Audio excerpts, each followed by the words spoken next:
Nilqakom il-koll u verament qed nieħu gost li għattini darba qed niltaqgħu din is-sala prestiġjuża ta' bini mill-iktar storiku li jmur lura aktar minn 400 sena għal din l-inizjattiva innovattiva. U tassew nirringrazzja lil Natalie li ħarġet din l-inizjattiva u l-kollaboraturi tagħha biex nagħmlu dan ix-xogħol tant importanti li jagħti sens ta' empowerment, kif ta' sens ta' ħeġġa, sens ta' tama ngħidlu jien li l-kull min jgħix bil-kundizzjoni tal-Parkinson's. Naħseb li l-kwistjoni ta' dil-kundizzjoni li taffettwa għal minnu mill-indikaturi li għandna madwar 3000 ruħ f'pajjiżna hija importanti li nifhmu aktar dwarha,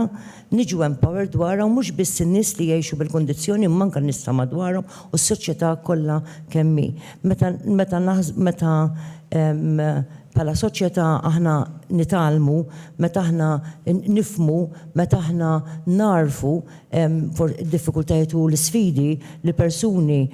ikollhom b'xi kundizzjoni partikolari, insiru soċjetà li tkun ikollha ħafna aktar kompassjoni, tkun ħafna aktar rispettuża u tkun ukoll soċjetà kif suppost tkun. Ġifieri nagħtu d-dinjità umana lil kull wieħed waħda minnha. Sfortunatament ġieli nintaqa' ma' nies jiena u jgħiduli li il-kundizzjoni tagħhom mhux qed nitkellem biss fuq Parkinson's, jiġifieri kwalinkwe xorta ta' kundizzjoni oħra jgħixu b'kundizzjonijiet għandna diversi kundizzjonijiet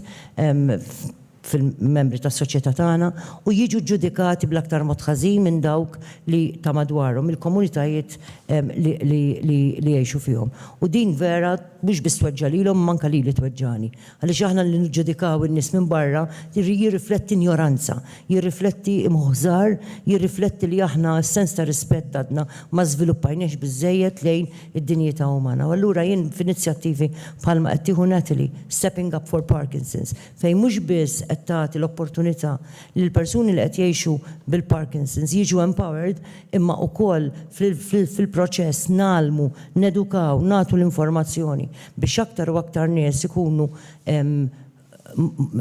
kif taqbatajt ikollhom dak l-arfien għal kundizzjonijiet bħal dawn, allura nemmen ukoll li inizjattivi li qed bħalma qed tieħu Natalie ukoll qed tgħin biex nibnu reżiljenza fil-komunitajiet u fis-soċjetà tagħna, reżiljenza li tkun marbuta mal-arfien sħiħ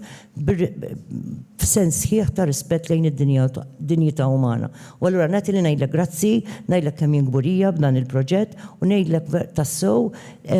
inħossni ħerqana ħafna biex inkompli nara l-iżvilupp ta' dan il-proġett importanti li qed tagħmel għal ġid tal-membri tas-soċjetà tagħna ta' ħutna li qed jgħixu bil-Parkinson's imma wkoll tiegħi u ta' kull membru ieħor fis-soċjetà Maltija biex insiru iktar orrif, insiru aktar persuni li rispettana ikun tassew sħiħ lejn id-dinjità umana. Grazzi.